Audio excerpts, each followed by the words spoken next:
Hi, I'm Rick Hess, Director of Education Policy Studies at the American Enterprise Institute. Delighted to have all of you with us today for this conversation. How should schools spend federal COVID-19 aid? What federal COVID-19 aid you may be asking about? We'll talk about that. How much we're talking and how much it's going to make a difference for America's kids. We're going to be talking about how these dollars can be put to work, given that school closures and economic dislocation have made this an extraordinarily difficult time for education.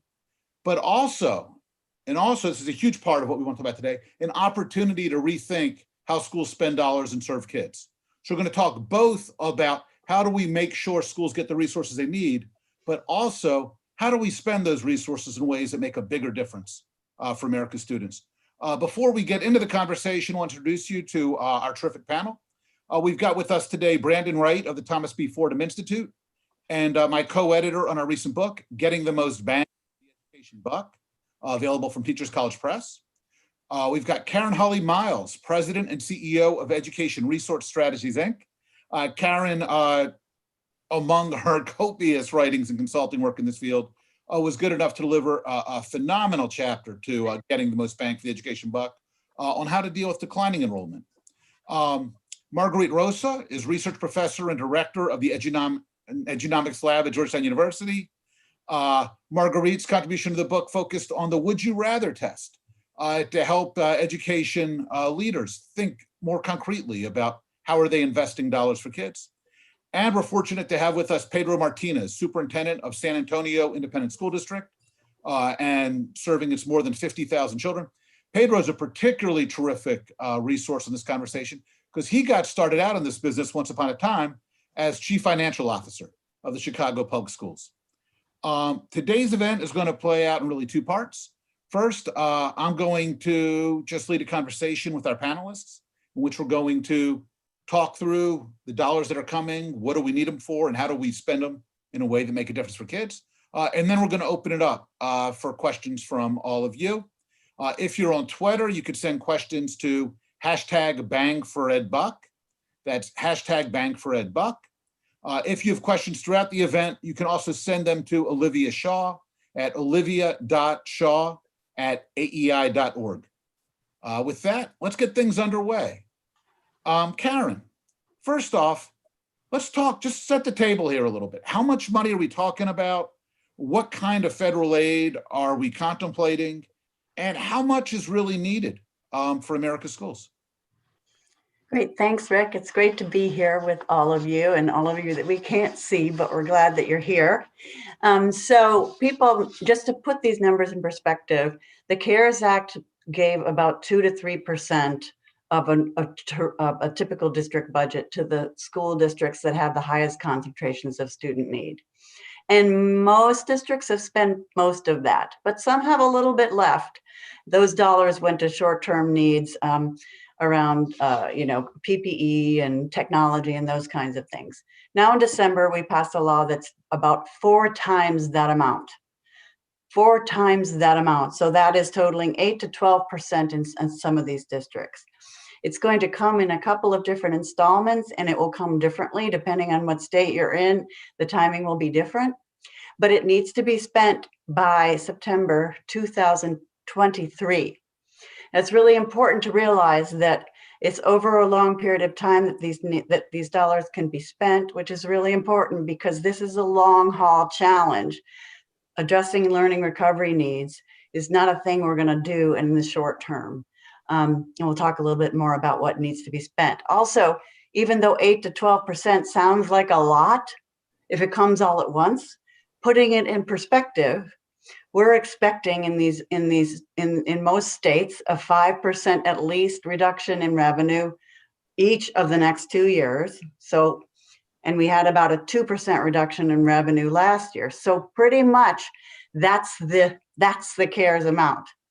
And if we wanted to add on, so then if we want to use additional dollars to compensate for what we think will be somewhere between an 8 and 12 month learning loss, depending on your economic status, depending on your grade level and that kind of thing, we've got not a lot to invest in the extra learning needs the recovery needs that are going to be there, which are academic needs and their social emotional needs. And there are also the additional health and safety kinds of things that we're going to have to be thinking on going forward. So Karen, and just to clarify, so you talked about the 2 to 3%. I guess that's probably CARES 1 from back earlier in the summer. yes, And the 8 to 12% was probably the December package. December package, yep. And now Congress is contemplating another CARES proposal. And how much would that amount to? What's in the one that's currently on the table before Congress? I don't know, Marguerite, can you elaborate what that is teeing up to be? So those are, a lot more. So upwards of, like, we think of this, the first chunk is about $280 per student. The second chunk that we got was about $1,000, $1,100 per student, more in some places, less in others, because it follows the Title I formula. And this next one is, depending on the proposal that would get passed, would be something like 4 or 5 times that. Mm-hmm. Wow. So really quite a bit more significant money. So we almost stopped running the numbers are certain to evolve. Yeah. So what I would think is a mistake is if a district counted on anything that got proposed at this point. Yeah. And And when just you say 4 to yeah. 5 times that, so we're talking potentially $4,000 to $5,000 per pupil if it comes in at the $130 billion proposal that's been floated, or is that right? Yeah, yes. I mean, I think it'll depend, right? Because there are different slices of the funds. But yes, somewhere in that neighborhood. Okay, but just to put it in perspective, if we've got a year of learning loss and we array a set of strategies against all of that, and we try to do it the same old way we've always done it, if we add a bunch of time using the same old folks, that same structures and same ways of organizing people, time and money, if we try to do seat time in the same way that we did before, we're not going to be able to recover the learning loss with those dollars.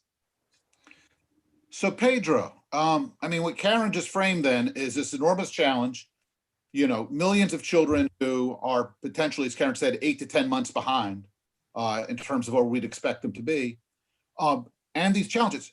Could you help folks understand, as a superintendent, how are you wrestling this and how are you looking at spending the dollars that might be coming in? Yeah, Rick. So again, thank you for having me. So, actually I've been having conversations with our commissioner here in Texas. He's a big supporter of our district. He's been very impressed with our results, especially with a district with 90% poverty. And one of the things that I shared with him, because in the first relief set of funds, the state kept it all because the state was having so many financial challenges. They did that to try to minimize reductions on school districts. So the first thing I would say, Rick, it's, even in this next package, probably the most important thing, in my opinion, even more important than the money that education gets, is going to be money that the local and state governments get, because we're their biggest budget, especially for the states. And so if they don't get help, my colleagues will either the money will be kept by the states, or at a minimum, they'll keep a portion of it. Texas now is doing a little better economically. So the conversations I'm having with him is, and this is what I would tell our listeners, I think you have to look at it in 3 sort of pieces. So one is, we know right now that some districts across the country are being held harmless funding-wise, some are not. But even if they're being held harmless, they're all going through enrollment declines. Mm-hmm. We have a lot of children that just sat out for the year. And one of the things we don't know is what will enrollment look like next year. So you got to plan for that, because almost all of our districts are driven by enrollment and many even by attendance. So that's one bucket. The other bucket is all the additional expenditure. So in our case, our district is open. We've been open since really the 4th week of school. Only about 30% of my children are right now in person. We phased in families, and my families allowed me to do that. And I'm waiting for health conditions to get better to bring in more families. We kept our children safe. We have not had a little or no incidents of outbreaks. I've not had to close any schools, but it's been expensive to keep the schools open. Because we do have cases from the community, and we have to quarantine folks, and I have to spend extra on subs, and I have to have long-term subs so that I have the same people that I can count on going into the same buildings. And so all of that is incurred. We went one-to-one. We had to buy 40,000 devices for our children. That's 80% of our enrollment. And by the way, we've had to get even second and third devices just based on need, people breaking, devices breaking, et cetera. So, and a lot of PP&E. I mean, and by the way, even my filter system. So there's a bucket of money that we're spending just to keep the schools open and safe. And then the third bucket, which I'll spend the most time on right now, is what our recovery plan is going to look like. Because let's not kid ourselves. Children of poverty, especially children of color, significant achievement gaps that are growing. Because we're seeing more of my older children, more of them are failing classes in high school. I'm seeing more of my youngest children sitting out where the families literally are just not going to put their child on a computer. So we're down 30% in my pre-K, and we have the largest pre-K program in the county. I have a large percentage, double digits, of kindergartners sitting out. They're not in school at all. By the way, this is consistent in what I'm hearing from other large urban districts around the country. So when we look at what the next year needs to look like, we're going to really put our sort of money down on extra time for the families. So one of the things we're looking at is two things. So one is we want to redesign our system so that we can actually have 2 years of pre-K, not just one. And here in Texas, we have to subsidize it because we don't get full funding for pre-K. But I already told the commissioner, if we get ESSER 2 funds, if the state doesn't keep them all, I want to do 2 years of pre-K for every child. And I'll phase it in, but I have room now because I'm down 30%. And so I like to make that a staple in our district. I've always wanted to do that. I never could financially. But now that's one of my goals. It's part of an early literacy initiative that we have that's pre-K 3. So we'll tie it together because I really believe in literacy for the long-term investment. And the other, another one is expanding pre-K 12, expanding the school year. So we got our state to agree to put some funding in the last legislative session to give us half-day money for 30 days pre-K 5. What I told the commissioners, I want full-day money pre-K 12. So we would be adding 30 days. And the way we set it up in the legislature here in Texas is that as long as my schools have an 180-day instructional calendar, the other 30 days can be put wherever we want, and it can be specific to a school. So think about that for a second. Now we're a large district, so we got to be systemic about it. So right now, my teachers and parents are voting on 2 different calendar options, but basically both calendar options add in 30 days, some front end, some back end, some are Saturdays. And what I'm telling my elementary schools is maybe as a team, you look at, do you want to bring in your youngest children earlier in the summer and it's full day? Plus, we'll work with after-school providers, partners to extend the school day beyond even 4 o'clock to 6 o'clock. On the back end, for my older kids that struggle with credit recovery, that struggle with getting ready for AP exams, SAT, ACT, we can do Saturdays, we can do back end stuff as well so that we can make sure that they don't fall through the cracks. But I said, but you get to customize it the way you want. And so for us, we're hoping to use the ESSER 2 funds to fill in that gap as well. And then just to end, Rick, already in our state, we got in the legislature passed where my expert teachers, we call them master teachers, they can get a designation for 5 years in the state. And if they work in the highest poverty schools, they get more compensation up to $30,000 in addition to their base. So that program is phasing in starting next year. So we're gonna leverage that as well. And that was something that we got passed in the last session as well. So my goal is to leverage those reform strategies, but to even really double down and even accelerate them potentially with ESSER 2 money. Yeah, Pedro, are you doing anything specific on social and emotional supports?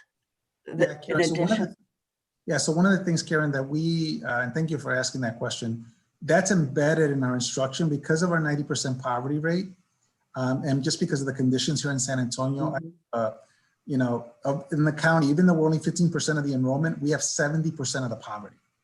And so all of our instruction and all of our teachers, it's all grounded in social and emotional learning as well as cultural sensitivity because we're a 97% children of color district. And so that's already embedded in everything we do. So for us, it's really just more time. It's really getting, and really, of course, my goal is to get as many kids in person as possible because, folks, remote learning is not working for the vast majority of my students, and it's nothing against my teachers. It's just, our kids need to be in person, and that's in spite of all the investments I made in technology, and I've made a lot. That's awesome. Marguerite, you work with a lot of folks on these issues. So I'm curious, how do you feel about the way you see school systems wrestling with these issues? Are you impressed? Are you concerned about the thinking that's going on? And how do you encourage folks? How do you advise folks to think about sure that they're spending the dollars they have and the dollars that are coming in effectively? So first of all, I got to point out that Pedro's an anomaly among school district leaders because he has such a deep financial background that he built before he becoming in that leadership. But we don't see that level of skill that he just talked about fluently, like at these leadership levels in lots of districts. And I don't blame anybody for it. But we are in a whole new world order when it comes to spending. We're asking districts to make out of cycle budget decisions, to think differently about their money in the face of complete unknowns, like how many students I'm going to have next year, or what the funding is going to be, and also to deliver their dollars in different ways to attack challenges they've never seen before. And many of them are ill-equipped to do that. And so it's been very hard, I think, for many districts. They're also looking around for some leadership at their state level, and it may or may not be coming for them. But what we would suggest is, first of all, start by saying, how much money do we have? And I said before, you kind of get up to around $4,000. That's if you combine the proposed money with the money that already got passed. So I should point out the new money is more probably in the range of a little like closer to 3,000. Like when I say that proposed money, if you add the COVID testing in, that would be more. But we don't know if that's coming. So the money we do have that's pretty clear in most districts is about $1,000, $1,100 per student. And what we can do is say, what do we hope to achieve with that? Yes, we can backfill our budgets. That's one choice if we think everybody needs the same thing. And if we think we want to keep the system intact that we've had for a long time.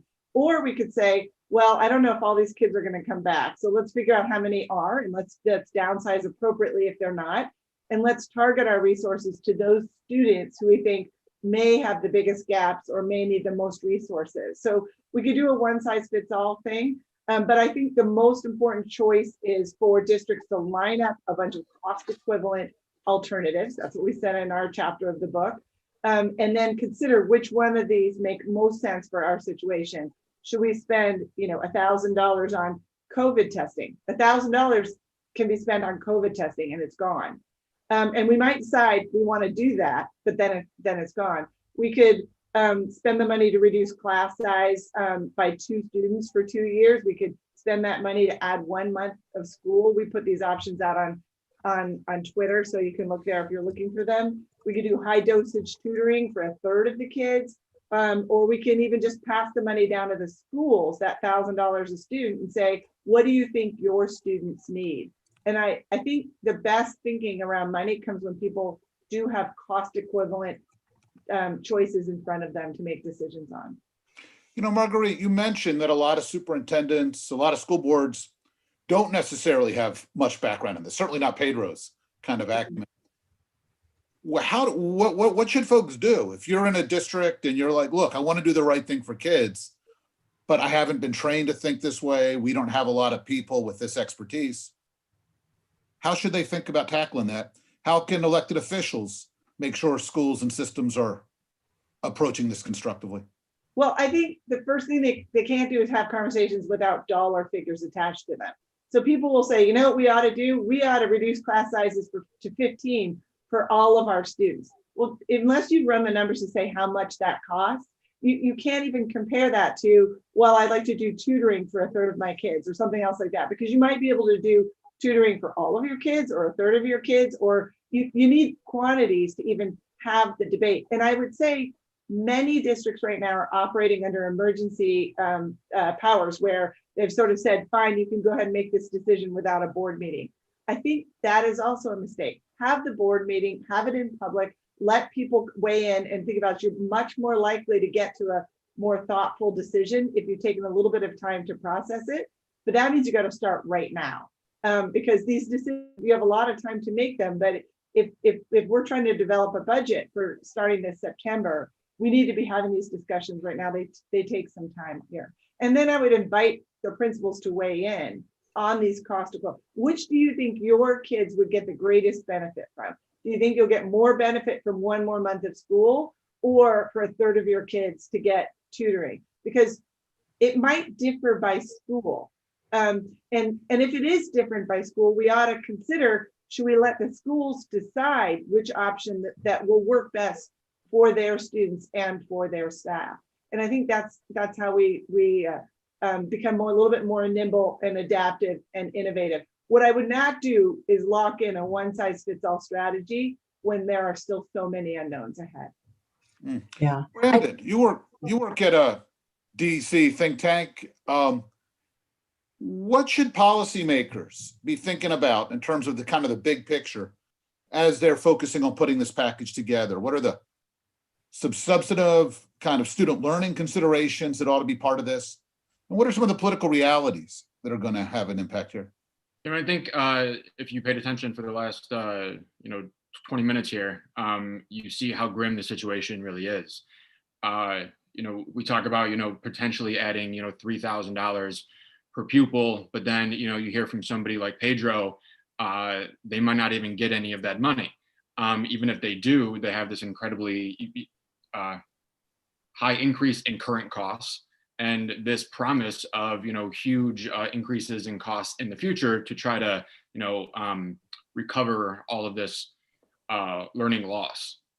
So it's incredibly serious. But what you first, I think, have to do is you have to, ensure, point one, that we actually test kids this year to find out how much learning loss they've actually had. We just did a study and we released it in the last few weeks. Found that only 27% of students attend a school district where you could measure growth if you don't test kids in 2021. We largely canceled testing in 2020, of course. So that's sort of point one, right? That for these 73% of kids, you need to find a way to test this year. And then I think the other big takeaway here is that we already have potentially a year of learning loss that could grow in places like Fairfax, Rick, where kids might not even go back to school in fall. So either you, I think, have to accept that this learning loss is going to be permanent, especially for our most disadvantaged kids, or you really have to think outside the box. Right? Pedro talked about adding 30 days of school. That helps, of course, but unless you find out this incredible way to do sort of high dosage tutoring for years and years for these kids, there's just no way to make up this lost time. So I don't know, do you have kids go to school an entire extra year? Do you, like my boss, Mike Petrelli, thinks that they should add grade 2.5, right? Like add an actual grade. He's pretty serious about this. There's different opinions on this, but it's sort of a serious thing. I don't know how else you make up at least a year of gaps, especially for our most disadvantaged kids. So you really, I think, just have to realize how big of a deal this is and really find a way to think outside the box and use the current situation as leverage to, try to actually make that happen, because you usually couldn't, of course. Karen? Yeah, so actually, I think there's quite a bit of research on how we can accelerate learning if we organize schools in a different way. High dosage tutoring suggests you can catch up 1 to 2 years, depending on how it's done. You don't need to double the time to accelerate learning in that way. It's just that we need to organize resources quite differently. And for sure, we need to know how much those cost. Like Marguerite was saying, we need to understand the cost of these strategies and then compare them to the kinds of learning outcomes we can expect. Teachers are going to need extra time to assess student needs and understand how to respond to them, and to do that all year.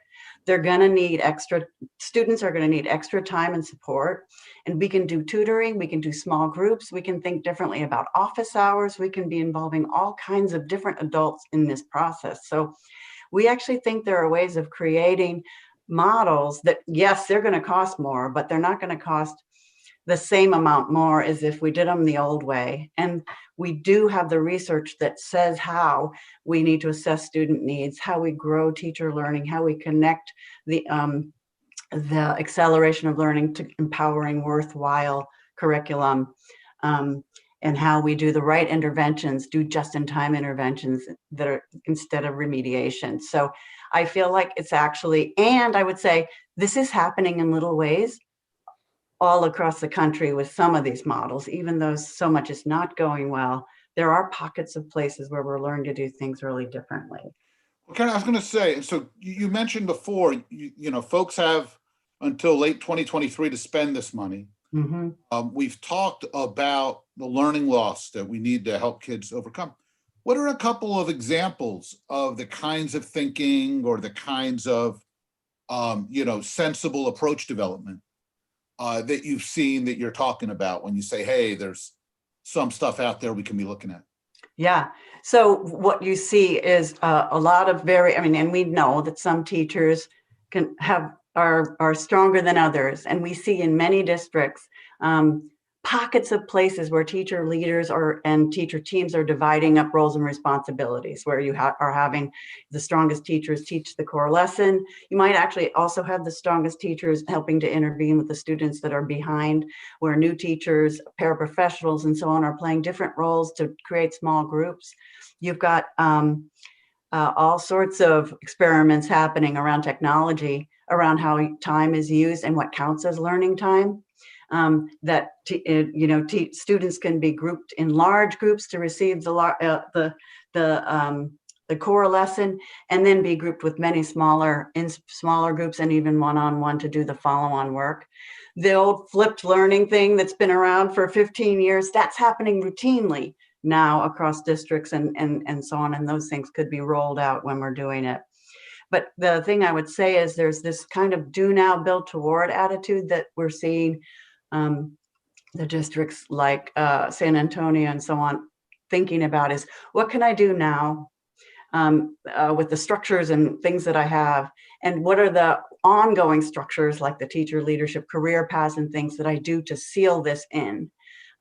So I might to seal that in. So it's new arrangements for teachers, it's leveraging technology, it's thinking differently about learning time and seat time. And it is also thinking about that school staff can't be the sole providers going forward in all of this. And how can we bring in other kinds of providers during and after school and over the summer to help with the learning loss and the social and wellness supports.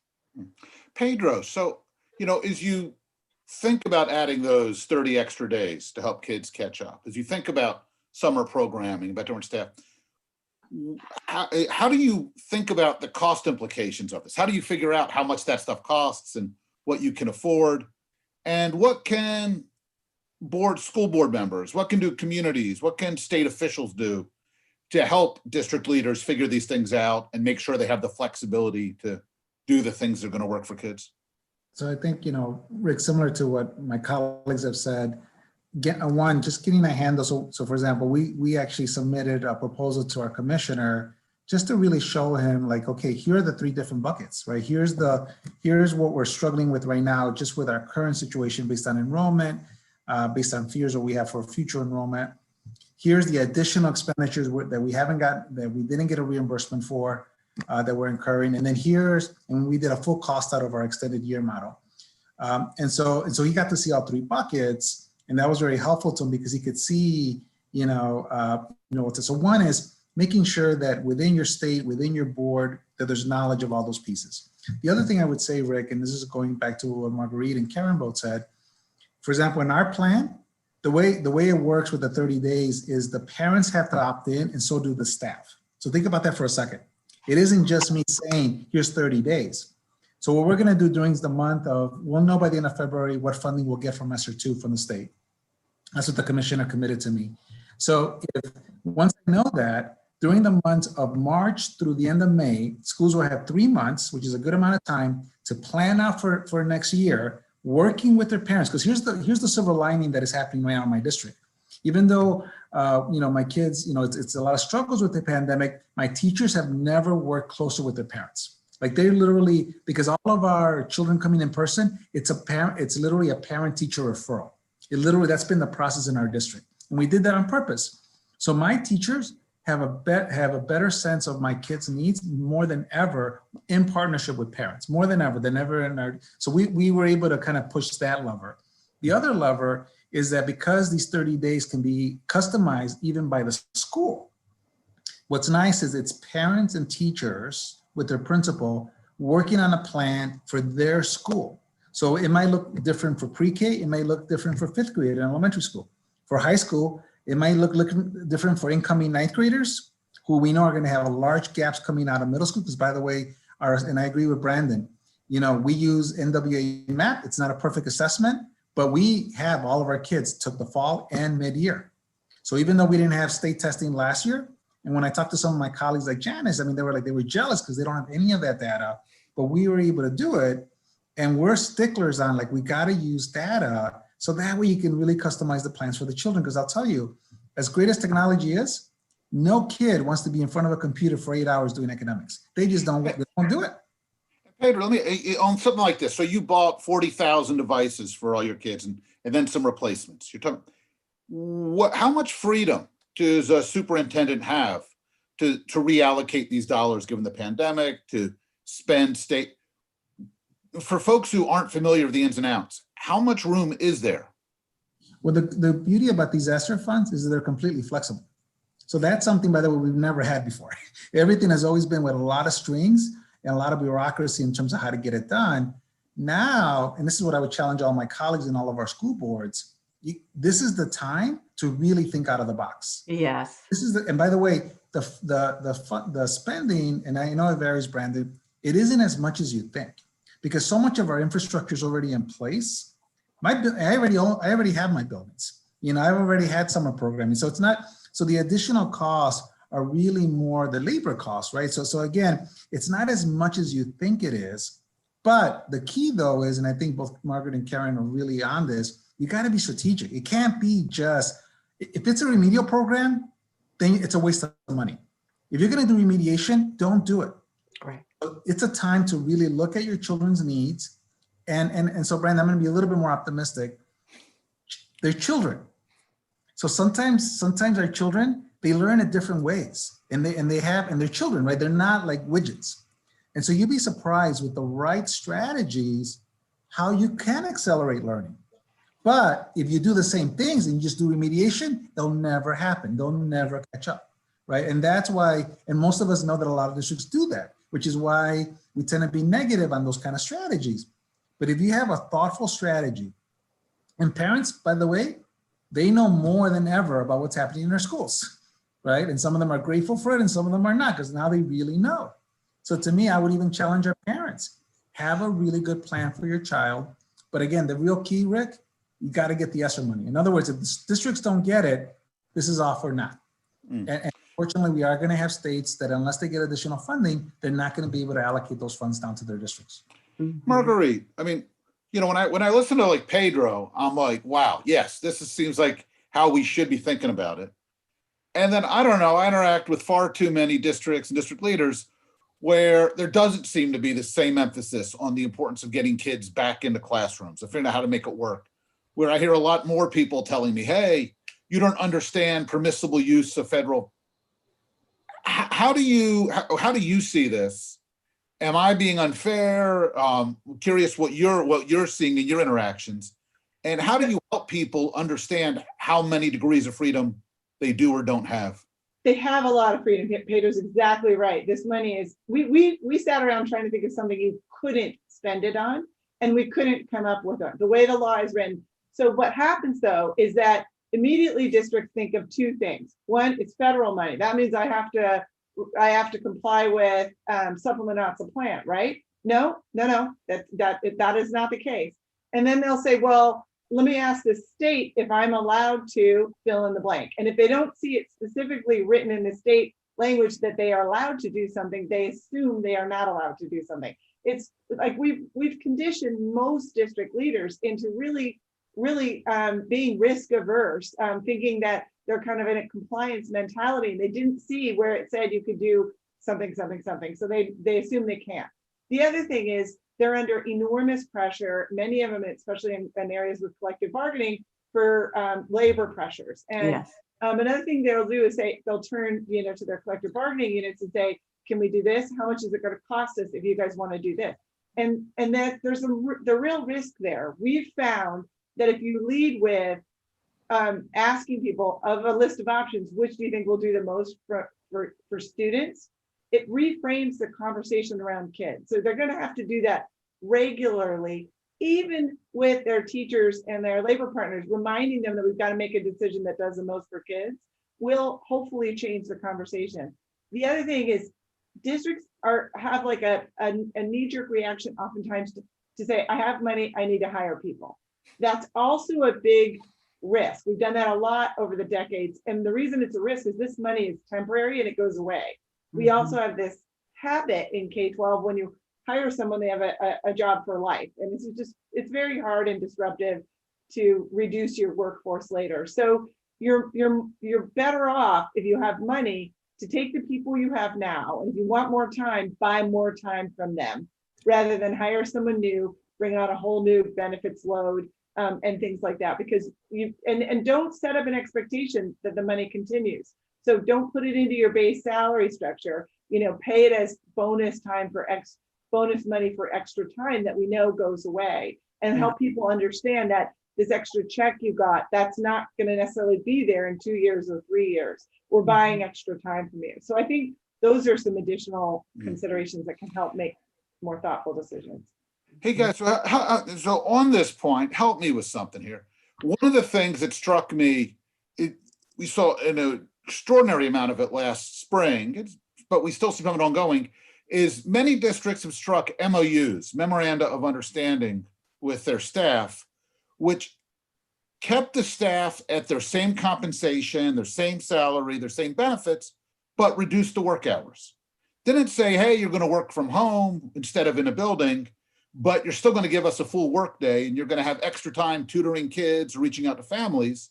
It said, hey, you're going to get the same salary, the same benefits, and you're going to do 60% of the work that you were doing previously. Why are we doing that? What's the logic of this? How do help me think about why this is going on, and are there better ways for districts to make sure they're getting bang for their buck here? I think the challenge, Rick, is that there's such a variance across the country about labor agreements. So one, in many cases, either the labor agreement itself or the policy just wouldn't allow you to do it any other way. So that's one, and you got to respect that it is part of it is the majority of our K-12 industry, right? I mean, there's charter organizations, there's some that have at will, that don't have contracts, but that's even in Texas, that is not the norm. The other is frankly a practical sake, right? We've never been through a pandemic before. Yeah. I've never seen, I don't know, Karen, Marguerite, or Brian, if you've seen it, 30% or more preschool students sitting out, no school at all, even though they have the ability to go to school. A large percentage of kindergartens literally sitting out the whole entire school year. And so we've never seen this kind of situation where you have, families who are really torn about whether they should send their child to school or not. And then of course, a lot of my colleagues in the cities have not even, some of them have not been able to open, right? And are still struggling. So I think, Rick, those issues, So I get that, but let me just, because I totally hear you on this. I get all that. But I guess I'm wondering, given what you're describing, if you've got all of these children who are not enrolled and you're paying faculty for a 7.5-hour workday, instead of reducing them to a 4-hour workday, it seems like you would want to say, hey, we're working 7.5 hours, you're working it from home, but I want you spending a lot more time calling your parents or emailing families. Or we didn't do that. Yeah. So Rick, I think this is a go forward moment. I really think that, during the time, we also had so many of these teachers had their own children at home doing all of this, and they were just, the stress was so high. So the idea that, they would be teaching a full load and taking care of their kids and maybe their mother and, all of that at once, it was just a crazy moment. On the other hand, we have learned now with a restructured and we devised schedules with the hybrid schedules and things. We devised them, some of them, with a full day off on Wednesday where they could do planning and reaching out. Some schools took advantage of that and created amazing structures where they were reaching out to parents, where they had processes and routines, where they had office hours, where they did team planning, where they were looking at student learning and figuring out what to do. Others did not. And we've learned in this time, some schools and some teachers have learned how to use asynchronous learning, how to work remotely, and actually how to expand the time in which they're available to students. In some school districts, teachers were connecting with parents after regular school hours when it worked for them, and those kinds of things. And so the go forward moment is, how do we rethink what it means to what the teacher workday looks like, and the different ways in which teachers can participate in learning and engaging in students over that time, so that we do not go back to an assumption that you're only working some number of days, but go back to an assumption that says maybe we don't have to work in the same old way that we did, and that the structure of both teacher and student time looks really different. But that there do need to be expectations and processes, systems, and routines that create consistency about the way those are used, so teachers, so that the practices can be consistent. And this is an equity move. We see such different practices across and within schools around what teachers are doing, and the school leaders that are doing it well are figuring out how to do that across the school and systematize it. So Rick, I gotta just say this because I think it's important to call it out. So we have been advocating heavily about making sure our staff are prioritizing the vaccinations. And so I don't want to lose that, because I do think it's easy for us to lose the humane aspect of this pandemic. And the reality, like for example, my zip codes, the death rate is 5 times as high as the more affluent zip codes. And so we need to call that out. So again, we can all talk theoretically about staff and working and hours, but at the end of the day, this is a global pandemic. And so I think in the best interest of our nation, staff, including bus drivers and food service workers, all of my staff, being prioritized for vaccines so that they can all work safely from their classrooms, because we know that those are the best conditions where they can plan, they can troubleshoot, and then, as Karen said, they can get really creative even on the way they work together to problem solve, right? And for me, it's about empowering them at the school level to problem solve. That's how we like to do it here in San Antonio. So, but again, I just got to call out the vaccine piece, because we can talk all we want theoretically, but the reality is until our staff are vaccinated, it isn't an impossible job right now that teachers are trying to do, and as well as the other support personnel. Brandon, curious where you are on all this. Yeah, so I guess I'll be a little more pessimistic again. I personally love that Pedro, right, has this great plan, great understanding of his district. Karen too, right? She works with these people. She knows, that we can make things better, and I agree. The thing that I worry about is from a sort of public perception, almost from a political standpoint, that sometimes that optimism can lead sort of the public to not really care so much about what is actually happening to these kids during this year. I live in Ann Arbor currently. It's a pretty affluent place. And our governor here, says she wants people back in school by March 1st. Most schools plan on doing that. Ann Arbor, they have announced that they plan to ignore this. And this isn't actually driven by teachers, it's driven by parents. Parents don't really want their kids in school. They don't want them to bring the virus back. And they really just think that, it's just a year off. Like the kids will be fine, they'll catch up.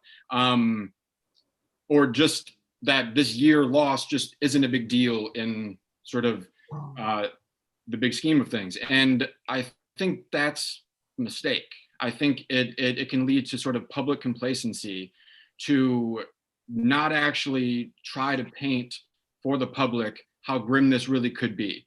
And I don't just mean right in our country. We live in a sort of global economy. And we have countries right now like China where schools haven't really closed for an entire year. their economy has actually grown. We have places like South Korea where kids are in school when we aren't, Japan in school when we aren't, UK in school, probably not now, but during the fall, they were in school when we weren't. And the United States, from an international standpoint, already sort of struggled to compete with a lot of our peers. This potentially is only going to get worse. So I think it's important to try to stress to the public so that policies can get passed, so that funding can get passed, so that people can actually vote for things like increased school funding in the coming years. Making this point clear, I think, is incredibly important to not be too optimistic to the public. So I want to point out that education has sort of stood out from other sectors as like people sort of thought we had to hold everything the same, pay everybody the same, and just, modify the services. And what's happened, and this is kind of in response to your question, Rick, we're paying people, but they're not all working, right? Like at the beginning, we paid lots of people, crossing guards and bus drivers and everything, and said, but you stand at the ready, right? Because we're going to reopen any second. And that sort of made sense. And as months have gone on, we've actually spent money and not gotten stuff in return. And it's mostly been in the form of labor. And I have a neighbor who's a kid with disabilities who's supposed to be in kind of a vocational program right now, but has gotten essentially the equivalent of nothing because he can't learn on Zoom. But the government spent the money for his services this last year, all of it. And he's about to age out of the program. And the money's not sitting there intact, ready for him to go back when it's there. And that's the thing we had to wrestle with. And that's not what we did with all sorts of other industries, very notably restaurants, right? People are not getting paid. Maybe they're on unemployment or something else like that. But we might want to think about going forward. If we want to stay in this mode, let's figure out what's not working, not pay for it, and keep the money available for when we can. So if we really have like a nonsensical March, April, and May for many kids, then let's maybe stop with that and pay for that June, July, and August. So you could still earn your money back when the services are delivered. And that is, we've not across the board really engaged in that kind of thinking. We've sort of figured everybody's a victim and everybody gets sort of paid on this whole thing. And to a certain extent, that's true. And you're right, Pedro, it's a global pandemic. We don't have a model for this, but after a while, we are spending money on services that kids are not receiving.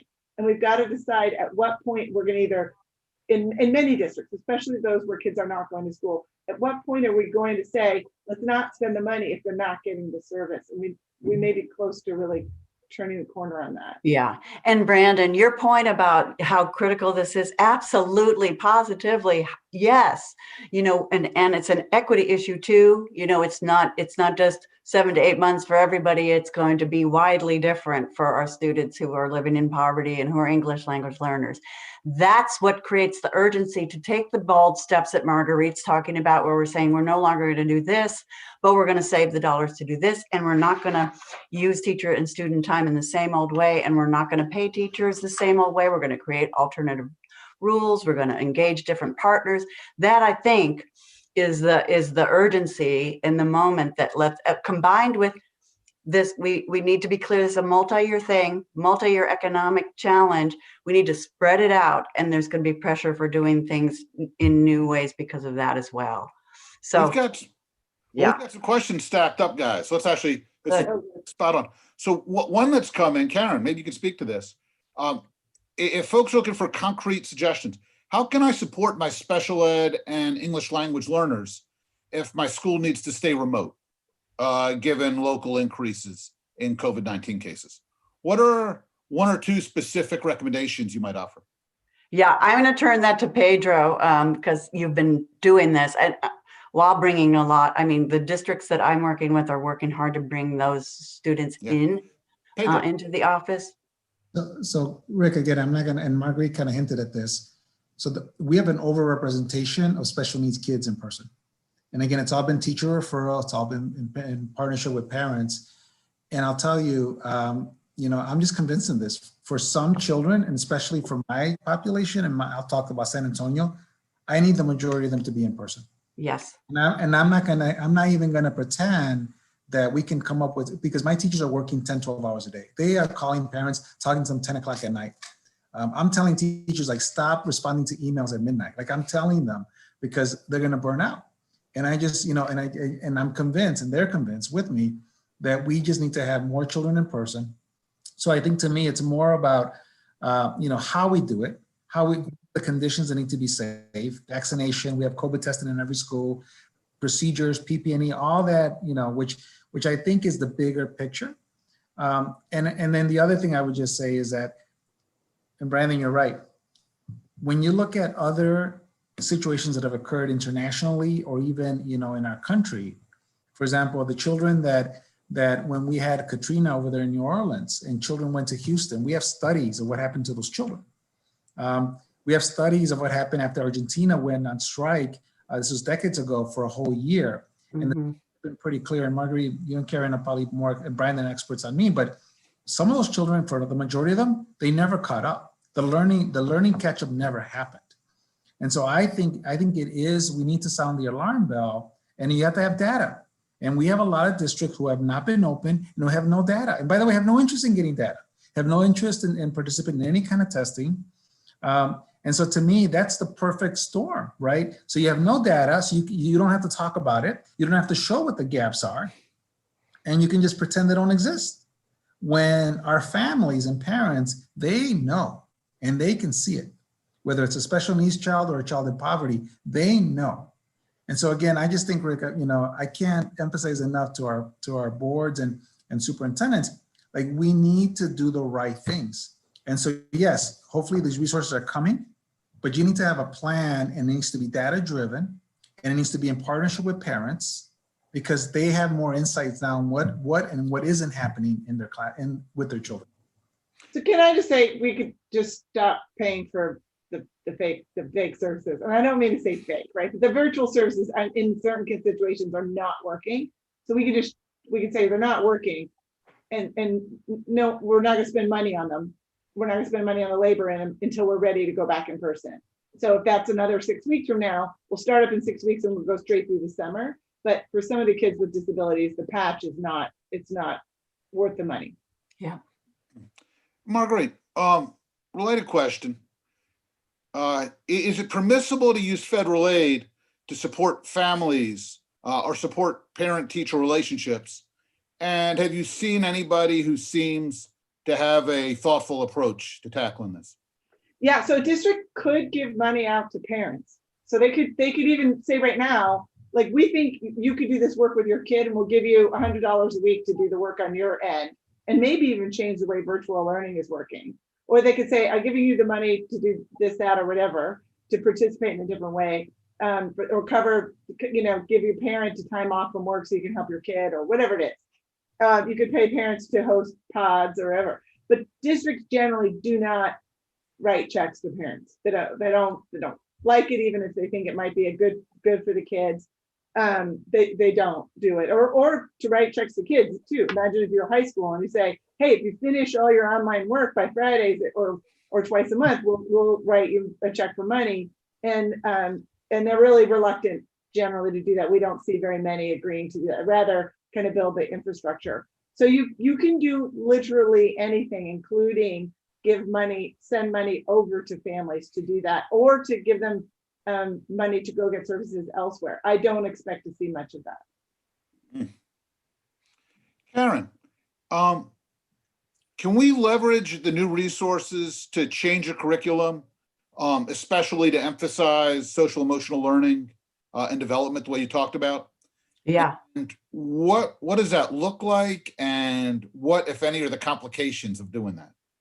I love that question. I mean, I think that is what districts that are out ahead on this work, and that the research says should have been happening all along, right? Is that we should have been implementing this engaging, empowering curriculum to high standards, and we should have had an accompanying set of instructional materials and strategies that help kids stay on track as they went along with processes and procedures to do that. And similarly, that curriculum can be reworked and it can incorporate social emotional learning and be culturally relevant and responsive.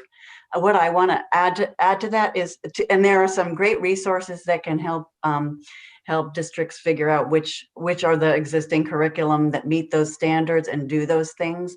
And there's a lot of work going on to build the curricular materials to help with the ongoing, keeping kids on track, ongoing, that is not remediation, but acceleration to help kids stay along with. And that is a huge and wonderful short-term investment that they could be using these dollars on. So, picking up on what Marguerite was saying earlier, don't spend this money all at once. Don't lock it into long-term increase in spending. Spend it on things that help you move to something new, and spending it on great curriculum and the professional development that goes with that great curriculum, and the teacher teaming that goes, and the ongoing teacher leadership support to do that. That is the kind of transitional investment that we should be making right now that will enable teachers to do this work long-term. So I love that question. Thank you so much for it. And then the last thing I would say is look for the ways that technology can support that, that implementation and that thing, both by helping track what students are learning and knowing along the way, and thinking about how you can supplement delivery of that curriculum and instruction using technology. Different kind of question. One of the sore spots in the debate about the current CARES Act is Republican concerns that state aid is going to be used to support underfunded pensions, and simply letting states that have been irresponsible off the hook. Is that a legitimate concern? And if it is, what does that mean for how the folks in Washington ought to approach the way they design the aid?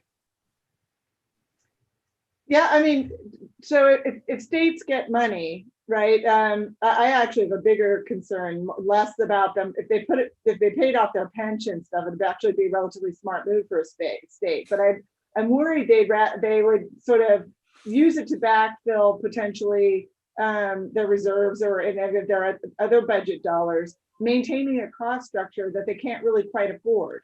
And then when the federal money runs out, this is what happened in the last recession, even though the money was for education, when that money ran out, then we went years without giving teachers pay raises or investing differently or new money, as they absorbed the sort of difference to get back on their on what they could afford. And right now we need states to make adjustments to figure out what they can afford for the long run. Paying off their pension debt would mean that they still had to make all these adjustments.